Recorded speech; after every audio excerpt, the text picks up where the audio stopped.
In other words, the question the Holy Spirit asks a potential Christian is there room in your heart for me?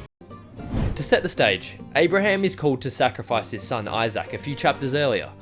In that story, Abraham plays the role of God the Father, and Isaac represents Jesus the Son. I always thought the metaphor ended there, but I found out that it keeps going.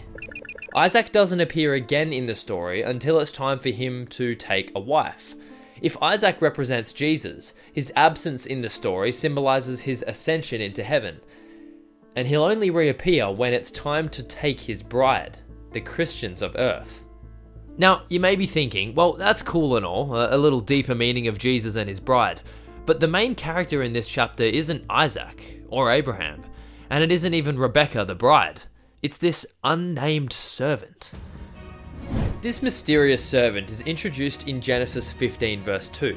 Because Abraham had no children at that point, he appointed Eliezer to inherit his estate after he died. Interestingly enough, in chapter 24, Eliezer is referred to as Abraham's servant, essentially an extension of Abraham himself.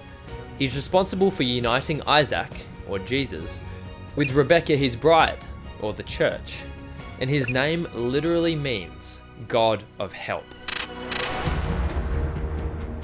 If we understand Eliezer as the Holy Spirit in chapter 24, an enormous treasure trove of deeper meanings emerge from the pages. Please tell me, is there room in your Father's house for us to spend the night? In other words, the question the Holy Spirit asks a potential Christian is there room in your heart for me?